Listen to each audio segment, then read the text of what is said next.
Welcome back to another episode of Kicking It with Coach Red, where we bring you all the news, stories, takes, and opinions about your favorite teams from the Pacific Northwest, from the good to the bad to the Mariners. The first place Mariners. The first place Mariners just hanging on by their wee little fingers. We've got 3 series to break down. Did not want to record on Monday. The heat was a little too hot in the kitchen and the frustrations were running a little too high. And guess what? The brain juice just wasn't flowing to put forth a good episode. So we decided to let the good vibes come back. Still a little hot, but not as hot as the Mariners over this last 2 game stretch. But before we dive into that, 2 game stretch. What's up? Want to tell you a little bit about us. If you're looking for a guy who a little hot himself, rocking the tank, made of fire, just a little ginger snap over here. If you're looking for someone like that, you're looking for a guy like me, your boy, Coach Red. You can find me on X at the Real Coach Red, on Instagram at the Real _ Coach Red, TikTok at the Real Coach Red. You can also find the show over on YouTube. Search Kicking It with Coach Red. Like, subscribe, hit the bell notifications. While you're at it, leave a comment or two. Why don't you? And if you're looking for someone that is the exact opposite, the yin to my yang, not red at all blue, but today he's happy. He's not sad. That's true. That's And very that's true. Cain. Yeah, I'm Cain. You can find me over on Twitter at Cain2406. On TikTok at Cain0624. Also, follow the show's socials over on Twitter and Instagram at Coach Red Pod. Pause. Do it, freaking do it. Bet you won't. I bet you won't. Prove us wrong. Whoa. Whoa. Coming in strong, which was not what the Mariners did in their last. Oh, God, their homestand was atrocious. The good news is the Mariners have not been swept in the series all year. They have done a little bit of sweeping, but the homestand we looked at, you had some competitive teams coming in. You had some clunkers as well. The Blue Jays playing a little bit better in spurts, had done well against the Yankees. But as a whole, the Mariners are 3-6 on the homestand, and that's not really going to do it. From the last time we recorded, we had a series against the Orioles, followed by the Blue Jays, and then a little 2-game set down at Petco Park. But let's start off with that first game of the Orioles series. Cain, hit me with that score. It was 2-0 Orioles, and this was just George Kirby tried to do his best. I believe he gave just some weird things happened. Santander was kind of a menace. And dude, Santander, that whole series was phenomenal in the field. He's always been a guy that I know that he's coming up for free agency next year. Dude, I want to go get Anthony Santander. I love his defense and right. He's got power. He can hit for a decent average. This guy is a guy that I would love to have on this team. But yeah, he's been a menace. Yeah, too bad the Orioles are going to re-sign him. Too bad. The Orioles are going to run out of. The Orioles are financially strapped. They're going to have to pay the likes of all of their otherworldly talent. They have this young talent. Or you think they're going to be like, well, you know what? We're going to have to shortchange Adley Rutschman and Gunnar Henderson so we can keep Santander hanging around here. He's the glue. No, sure. False. All right. Grayson Rodriguez once again shoved against the Mariners. 8 strikeouts for him. The bats just were dead. I believe they were getting no through like 5. Yeah, that was kind of a lackluster, just kind of you were coming off a win in the series finale against the Twins. The bats kind of had gotten a little bit alive, and it just never came to fruition. No, it was not a good time. They get shut out, and not a great way to, it's just not great. Go to the next one. All right, the Mariners lose again, back-to-back days, 4-1. And this was Ryan O'Hearn's game. Oh, Ryan O'Hearn was a menace. Oh, dude, he just crushed the ball all series. And this was a Bryce Miller start, yeah. No, this was the rare Logan Oh yeah, that's blunder. right.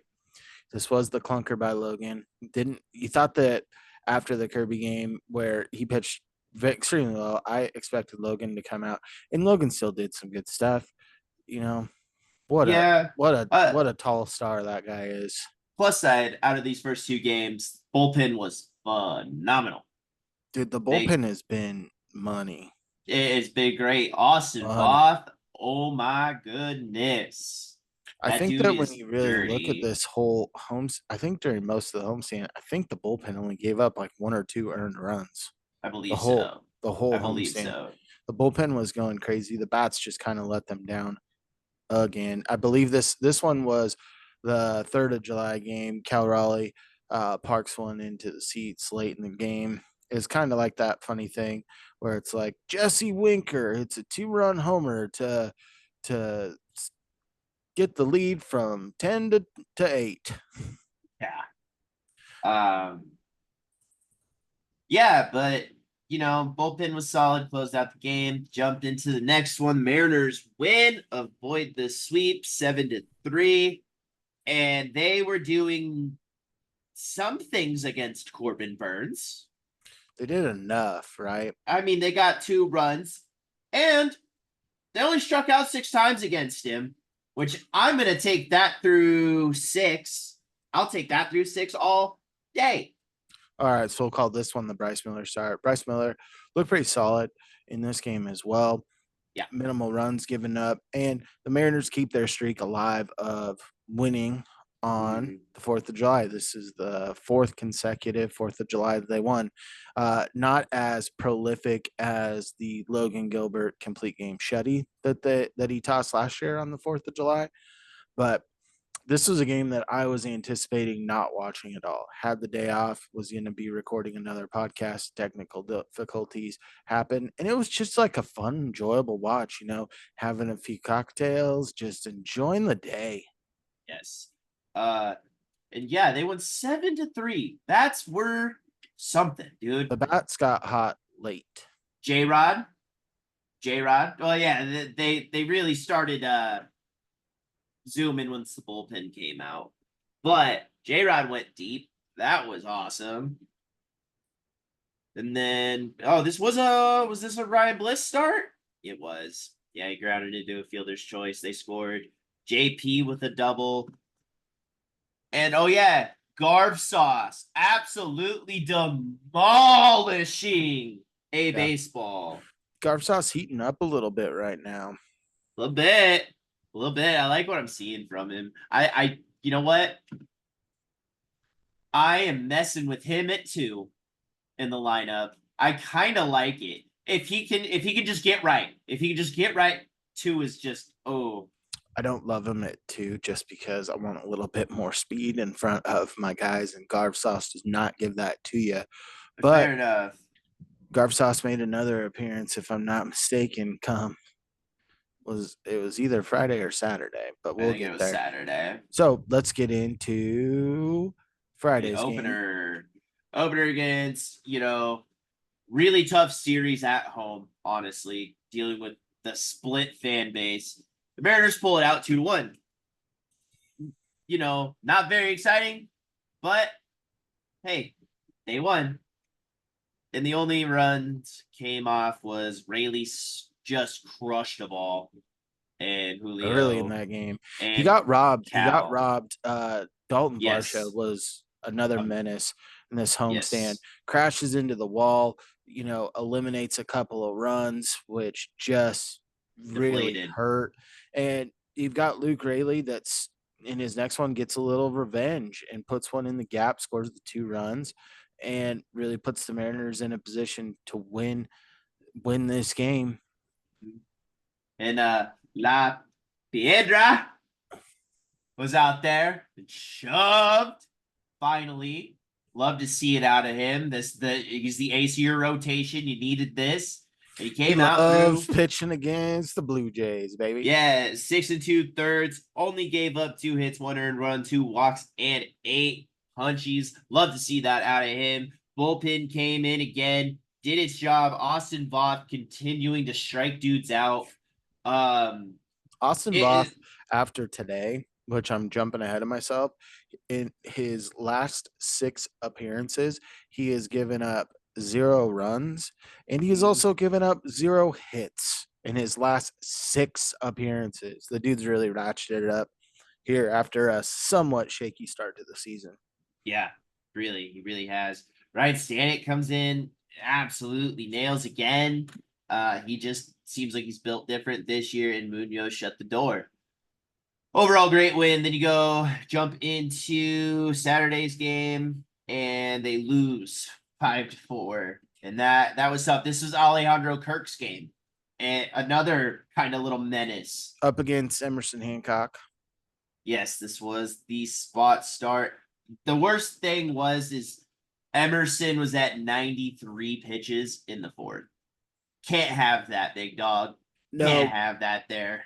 and the Mariners weren't scoring early in this game, at least not early enough, and it really hindered them by not being able to go to any of the bigger names. Like, granted, you didn't want to burn some of these guys up, but you went with the likes of Snyder. I think Bauman throws in this game. Did Bizardo throw in this game a little bit too? Yeah. And they made it interesting at the end. Yeah. Um, they did. I mean, Kirk just hit the ball all around. Vlad kind of got it going a little bit. Springer happened. Haniger absolutely demolished that ball. And then Luke homered in the ninth, gave you a little hope. Yeah, Luke The Rayleigh top of really the lineup didn't do anything. no. It outside of Luke Rayleigh, the top. It wasn't the top in this game. Yeah, because it was your bottom half of the lineup that contributed any hits or any runs. So not great. Couldn't close it out. And then No, Julio hit a bomb in this game. Did he not? I have the score pulled up. It's Haniger homer to left center, Rayleigh homer to right. I thought this was the game that Julio kind of started heating up because he misses the finale. No, Julio didn't play in this game at all. Julio homered earlier Yep. against the Orioles. Yep. So Julio misses this game, fouled the ball off of his thigh, was running a little bit sore. MRI came back clean. Doesn't start the game on Sunday either. Spot start by Victor Robles, and Victor Robles in his first at bat goes Yahtzee. Upper Decker 424. That ball was sent. Yep. Mariners lose this game in extra innings. Really frustrating game. This is probably the most frustrating game of the year. The Mariners have the bases loaded in the 8th, 9th, and 10th and can't push another run across the board. This was another one where Garver just short swing right to it and puts a 2-run blast out into the visitors' bullpen. Then George Springer, some bad luck ball here for Kirby. Kirby's playing pretty well, gets 2 guys on. He's in the 7th. Stanek comes in, and kudos to, I never thought I'd say this, kudos to George Springer, goes Oppo Taco for a 3-run dinger to tie it up. And the It's Mariners another just couldn't Mariner get anything killer. going. He's just a Mariner killer, dude. Yeah, they did get some timely hits with the guys on base, but not with them in scoring position to push them across. So Yeah. And then after that, your bullpen came in. Austin Voth, Andres Munoz, and then Schneider threw 26 pitches. That's disgusting. well, the other thing is because of the ghost runner, Vlad scores from second on a base hit center, but technically no earned run there because the ghost runner does not count as an earned run. Fun thing that I Right. learned this year. So you're feeling pretty bad about the Yeah. Mariners. Luckily, you had the Astros also lose. So clinging to a 2-game lead. And then just got to go down, go get family weekend. Family's going to make this trip with the players. And guess what? A little home cooking's all you need. But before we get to that, uh, during Sunday's game, Logan Gilbert gets the nod as the Mariners' only All Star. It would be interesting to see because he It's not gonna throw. pitched yesterday and he's going to pitch Sunday, so he's not going to be eligible to throw. Whether they replace him with Andres Munoz, who is one of the bigger snubs when you look at Clay Holmes, who when we faced him, the guy was immaculate. Now he's 1-3, blown up a little bit. And you look at Munoz, who's sitting there with a fair amount of saves, missed a little bit of time, but he's rocking like a 1.5 ERA. This dude deserves to be in Texas. Like, let Logan Gilbert calling his mom. What are you doing? Oh, just drinking a strawberry daiquiri. Well, Yeah. you and dad doing anything next week? Good stuff there from the Mariners, but even better stuff on Tuesday. Yeah, Tuesday, you're down in San Diego, and usually when it's down in San Diego, it's one or two ways, right? The Mariners are mashing or they lose both games. Weird things go on there, and weird things did go on in this game. Julio 4 for 4 coming back off of the brief little time off due to Yeah. injury, and double home run, first double in like a long time. And Cal Raleigh, 2 homers, one from each side of the plate. And then you throw in Polanco getting on base a couple of times, and Victor Robles coming in because in the finale against the Blue Jays, Dom Canzone makes a big play in that game and tumbles and then ends up tweaking something. So Victor Robles comes in for Canzone in this game and absolutely lasers one to left field to give you a little bit of insurance. And this Logan Gilbert, great outing, gave up a solo shot and then got into the 8th inning, got a couple of guys on, and they get knocked in and ends up with 3 runs on his line. But just a phenomenal outing from him after being named the All-Star. That's what I was saying, dude. I was sitting there. I texted you. I think it was the 6th. I was like, Logan's at 45. Oh, wait. Sorry. It's Walter. I forgot. Yeah. Walter showed up yesterday. Yeah. Ew. You don't talk about that stuff till you get a little bit later. I told you to knock it off. But fun thing in this game, Gregory Santos is with this team, and he is already, after one outing, one of my favorite players. He's trying to get his slider in check, a little high and tight to Jurickson Profar. Jay didn't like it. Comes in again. The ball's barely out of the strike zone, and Profar starts chirping. He chirps right back and then decides, oh, I can't get this going. Let me throw 100 on the outside corner and paint it. A few pitches later, 101, ground out to Ty France. Profar kind of touches his arm after he's covering the base, and he just kind of is like, oh, I'm going to kick this dude's ass. And I loved it. Loved it. Phenomenal. Dude, this is the kind of guy that you need on this team because you've got the electricity that you get with Munoz, but having this guy coming in, you're not too far from getting Gabe Spire. You've had some up and down a little bit with your bullpen, with having to funnel guys through due to injury with Saucedo, Spire, Munoz thrown in there. This is a guy that's going to really make this back into the bullpen even last year. Because you could throw him either 7th, 8th, or 9th. Yeah, doesn't really matter at that point. He could be your Brash pivot guy. And God, when Brash comes back next year, yeah.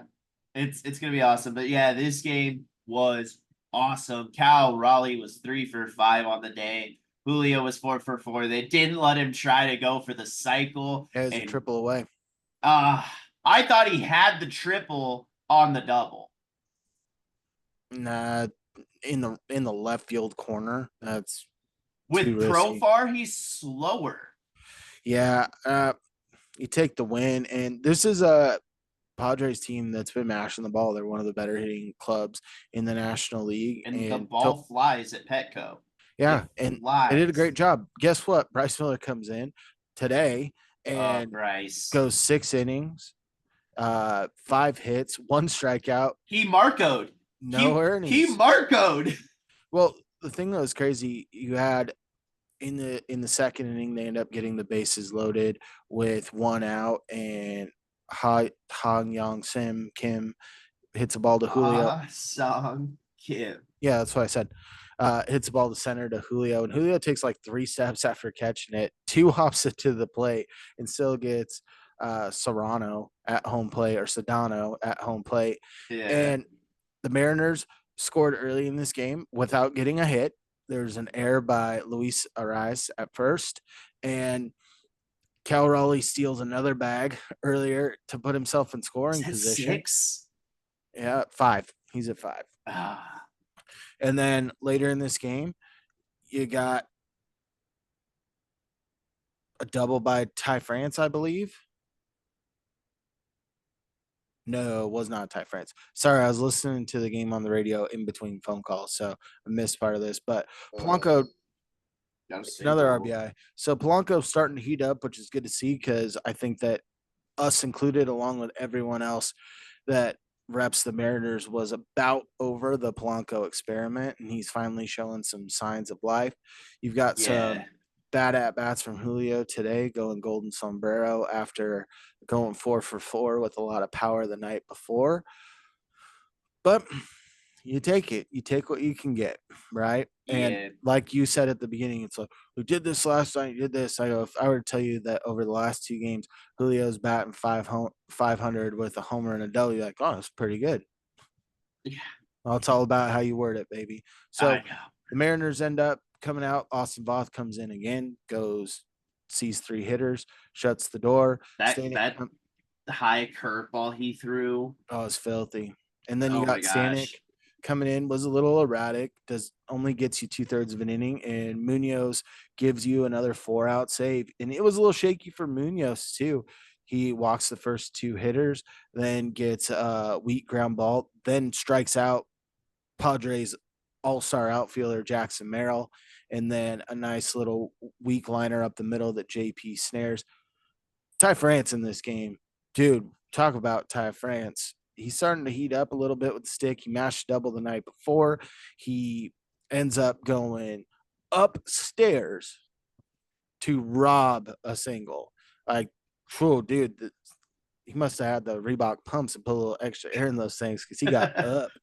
He did. He snagged that ball, was rocking it too. So Mariners come out with the quick 2-game sweep before they head off to Los Angeles of Anaheim. Yeah, I always just say, the Mariners are in Anaheim. Sure. All right. So let's go over our picks to click since we last recorded. If we would have stopped this and recorded on Monday, King, I think we would have had a pretty close battle. We would have been duking it out with our picks of Luke Rayleigh and Cal Raleigh. But with Cal Raleigh's 2-homer day, one from each side, he ends up taking the cake. Congratulations. We are back to tied. Or I think I might still be up one. I I think I don't might be know. up one.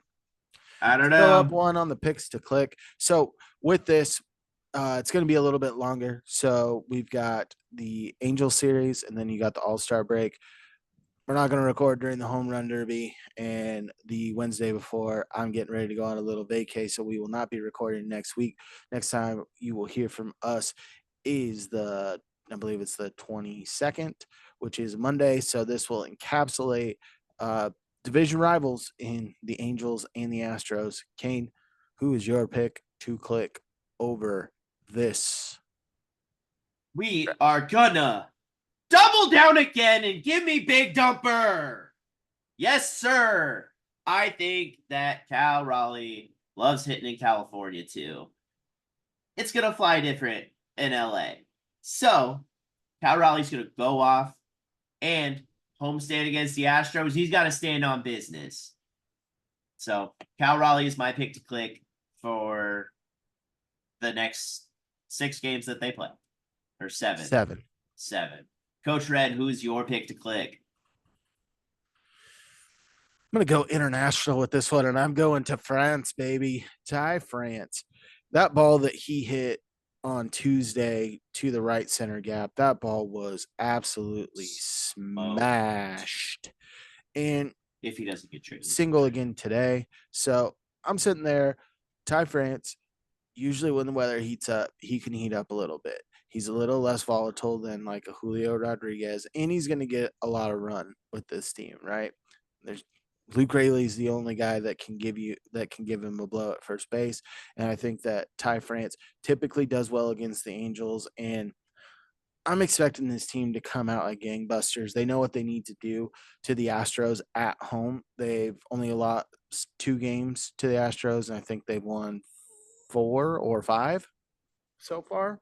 Yes. So go ahead and give me Ty France to really be an anchor near 5, 6, 7 hole over this and really help turn that lineup over back to the top and really be a run producer when those middle of the order guys get on base. Yes. Yes. All right. Next thing we're going to talk about, and I think that it was pretty evident after that last homestand, the Mariners need a bat. There's no ifs, ands, or buts about it. They need to go get a bat. We've talked about some guys that we could see them trading for. We talked about some prospects that we could see in deals a little bit, but mainly some guys that we want to keep. But came out as early as a couple days ago. The Mariners have been in talks with the Cubs about Cody Bellinger. They have been in I talks. think and Nico Hoerner. They've talking about. I think they're talking about both. Luis Robert and Jazz Chisholm are all on the board. So what we wanted to do is talk about 3 prospects a pop that we think are probably going to be included in some of these deals and potentially a major league guy that could be included in these deals. Kane, why don't you start off with your first guy and why you think that he's going to be included in a deal? I think my first guy that is a potential trade candidate is Jonathan Clase. Right now, like they called him up and he's not even playing. So It's his first game up. I understand that, right? But he's been kind of tearing it up in AAA. Let him have his at bats. You haven't used him right at the MLB level all year. If you're gonna make a trade, it's most likely the White Sox or the Marlins for that. or And or the Cubs. well, I suppose. And he starts. He starts. You get him in a different thing. He's gonna play right away, and he's gonna get his daily at bats, and it's something the Mariners aren't gonna do for it. Not unless some major injury happens. And I think where you look at where the Mariners are at right now and how the team's constructed with having Handiger on this team, also having Canzone, Rayleigh, putting together good at bats, even when he's striking out, some of those bats are being extended. There's just not a really good fit for Class A on this team until potentially next year. And some team's going to look at him and say, this guy can start in center field or at a corner spot for me today. He's got the tools, man. He's got speed, he's got base awareness, and he's got sneaky power. Yeah, I believe he's in double digits in home runs in AAA. The guy's got speed to burn. He was at the Rising Stars part of the All-Star game last year. The guy's an all-around good player, and I think that he might be a little bit more enticing for other teams than the Mariners right now. Yeah, I agree. All right, Coach Red, who's your first player? First player is going to be Michael Arroyo, shortstop. Recently Also promoted from the Modesto Nuts up to Everett. And once he got into Everett, his first 2 games, I think he was batting about 500 with a home run and a double. This is a guy that's really turning it up this year. The reason I think that he could get included is because I think you could see that upside. And he's far enough from the major league level that you're going to kind of forget about him a little bit unless he pops somewhere else, right? So when you look at some of these guys, when we went and got Luis Castillo, Novelli Marte was the toast of the town, right? We liked him. We thought he was going to move off a short. But then we also had the guy right behind him who was absolutely tearing it up as well. We included, our top 2 shortstops in the minors. Like, what the hell are we doing?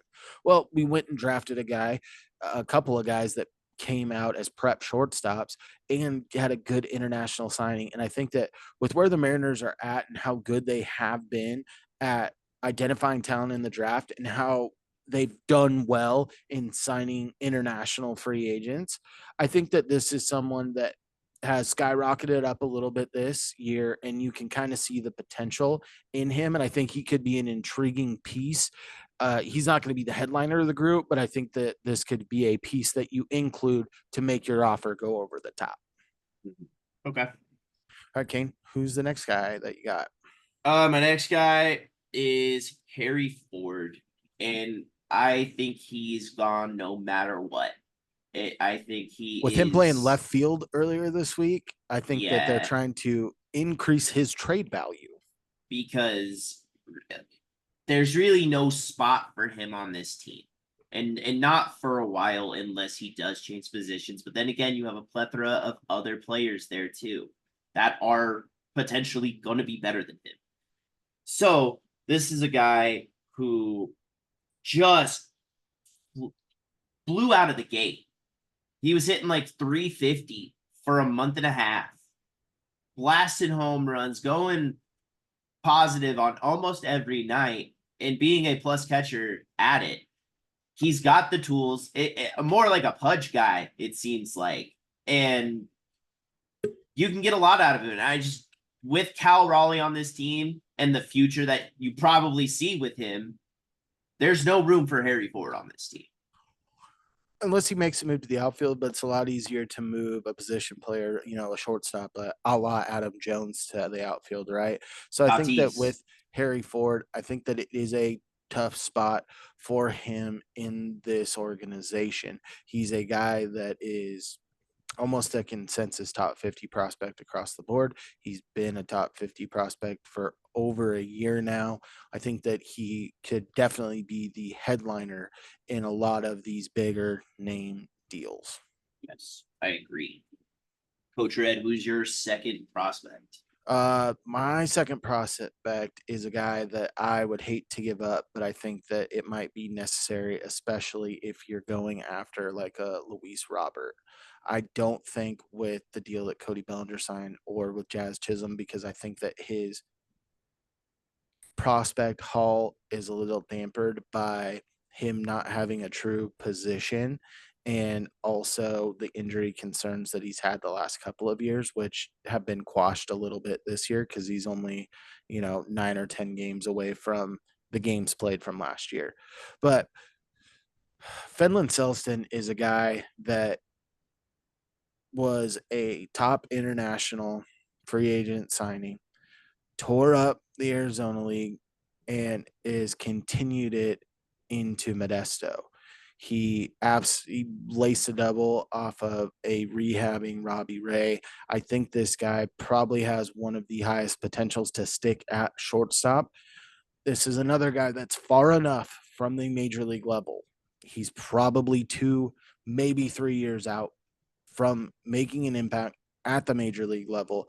This is a guy that other teams will salivate to get on their team. And I think that he's a guy that if you're going after one of these bigger name guys, that he's probably going to be talked about.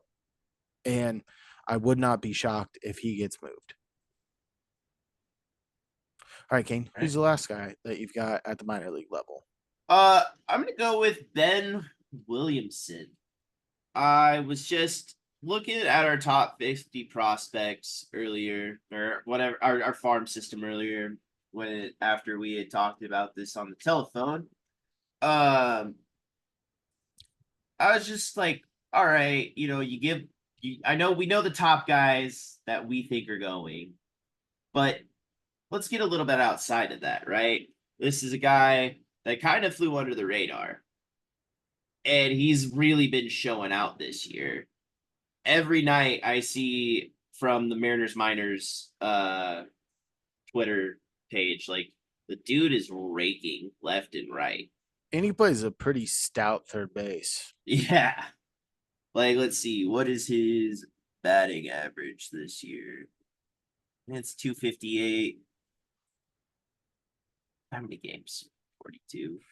There's no, he's in Everett now. Yeah. No, he's in Arkansas right now. Hmm.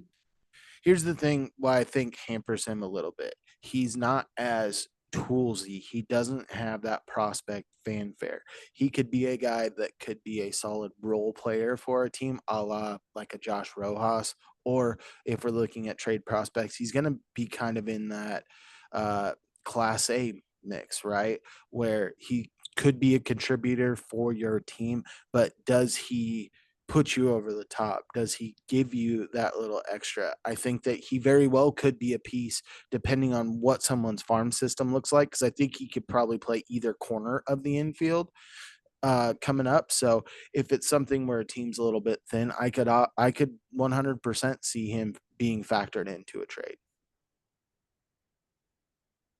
Yeah, Coach, who's your last prospect? My last prospect is Cole Young. And I think with Cole Young, he's a guy that's probably at best case tail end of 2025 before he's making a big league squad, probably 2026 before he can crack a roster. It's a guy that we drafted a couple years back straight out of high school. The guy just hits. He hits. Play shortstop, but he's actually transitioned a little bit more towards second base, playing for the Travs now, if I'm not mistaken. And missed a little time due to injury, but this is a toolsy guy that can hit. And I think that the Mariners, unfortunately, are going to have to do this to make a play at a big name guy. You have a guy in Ryan Bliss who's kind of your younger type guy that fills your second base position. And with the Mariners, unfortunately, not letting him go down and get more at bats and keeping him with the big league squad, I think they just want him to be around the team. I think that this guy in Ryan Bliss that could be your second baseman of the future. You like his profile with the glove. I Right. wish his arm was a little bit stronger, but he's got some pop, he's got some speed, and he can cover a lot of ground at second base. And Cole Young definitely has higher upside. But when we look at prospects as a whole, prospects are prospects until they do something in the bigs. You look at so many top flight prospects for the Mariners when Kyle Lewis won Rookie of the Year, battling with Luis Robert. You're like, we've got him, we've got Julio in the minors, we got Kelnick in the minors. We're set. Kelnick's not on this team anymore. Lewis isn't even in the bigs anymore. We're like 4 years removed from those being the top prospects. Not every prospect works out.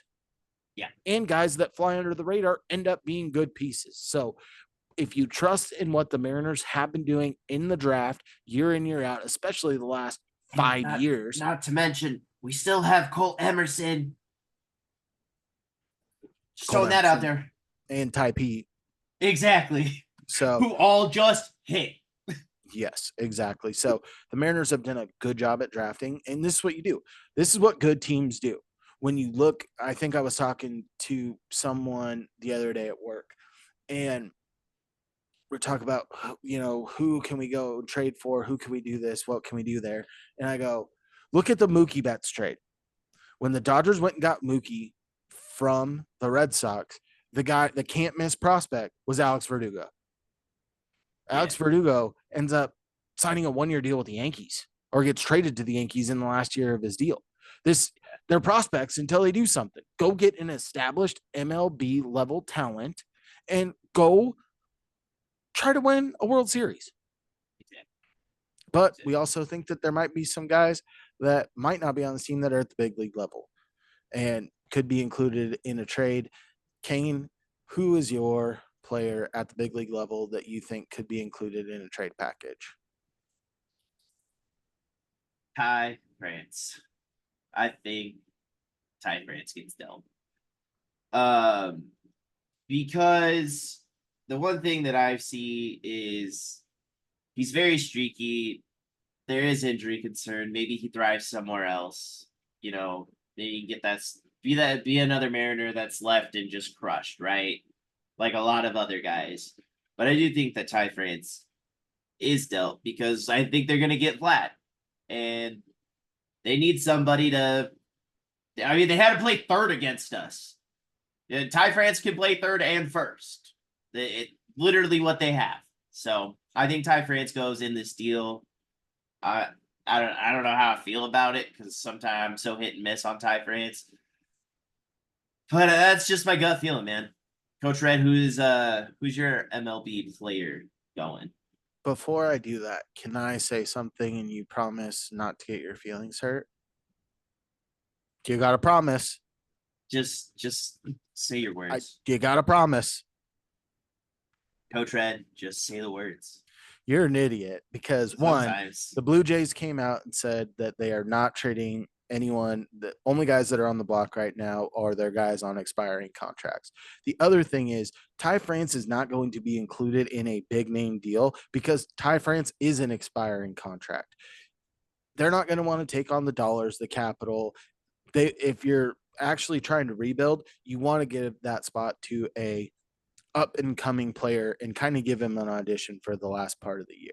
I think that when it comes to the first base market, I don't think that there is another guy out there that you're going to get.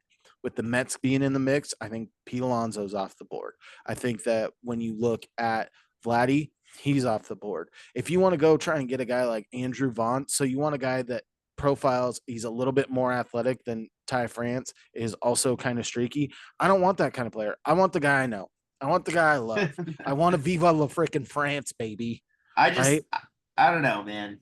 I That is my I just don't think unless you are going for another contending team, getting a player that they have a surplus at, and what if you trade Ty France in that deal, you're going to ride with the rookie and Locklear, who love his tools, right? But he's a big boomer bust guy. He chases early. We saw it in the bigs. He's got a ton of power. Like when you're going down the stretch, do you want a guy that's been there before and has done well for your team, or do you want to roll it with the rookie who started the year in Double A? I'm gonna go with Ty France. all right. All right. Coach Red, who's your Okay, MLB we'll guy? get to mine. My guy is Dom Canzone, and I think that kind of took a little bit of hit with the injury that he sustained. I'm not sure how long that's going to keep him out, and that could put a little bit of a damper on this. But if you're going, the guys that they're being linked to are outfield type guys. Julio was going to get his at bats on this team. I think that Luke Rayleigh has done enough and is consistently hitting in the middle of this order, even though he's been a little bit spottier as in this last series, but did some good things during the homestand. I think that Luke Rayleigh's earned his at bats to at least be a platoon guy. So you're looking for an everyday outfielder. Well, Rayleigh hits from the left side. Canzone also hits from the left side. So with Canzone, he's so boomer bust. One game, the guy's a world beater. He's 3 for 4, 4 for 4, putting the ball all around the park, hitting moonshots, and then the very next day, he'll swing at pitches like he's never seen a major league pitch in his life. It's just so up and down, and it's so Mariners, right? It's the roller coaster ride. He has shown better defense, but then there's also when Bo Bichette in that game on Sunday hit the ground rule double, that ball should have been caught. Yeah. Dom Canzone takes a lateral step hard, then has to readjust back and misses the ball by about 6 inches. If he takes first step back, he's resting under that ball and makes an easy catch. And that you might have a different outcome in this game. But he also comes in, breaks immediately, and makes a phenomenal diving play to keep the runner at second. So he's going to be that roller coaster guy. And I think a team will see enough, and he's got enough club control that I think if you bring an outfielder onto this team, unless Luke Rayleigh's going in that deal, which I think they love his power and overall better at bats, I think that Canzone could be that guy that gets dealt from the major league squad. I agree. Just Canzone is as you said, boomer bust, dude. He's an enigma. And with the surgence of Luke Rayleigh, who is getting everyday at bats, and he is getting everyday play time. Haniger's barely seeing the field. And he gives you first base versatility if you need it. Yeah. So you go get like our right field needs some speed. Whoever is getting traded, like the other guys aren't playing anymore. Exactly. So and that's it. Go make this team better. And who knows, by the time we record again, the Mariners could have made a trade and we will break that down. But in the meantime, if you miss us and you just can't wait till that next episode, just keep listening to the old episodes again. They're a little bit outdated, but you might still enjoy them. Or just give us a little follow on social media. You can find me, your boy Coach Red, on X at the Real Coach Red, on Instagram at the Real _Coach Red, TikTok at the Real Coach Red. Also find the show over on YouTube. Search Kicking It with Coach Red. Like, subscribe, hit the bell notifications, leave a comment or two. Cain, where you at? You can find me over on Twitter at Kane2406, on TikTok, Kane0624. Also follow the show's socials over on Twitter and Instagram at Coach Red Pod. False. Do it, freaking do it. And as always, stay fresh. Stay fresh, peeps. Peace.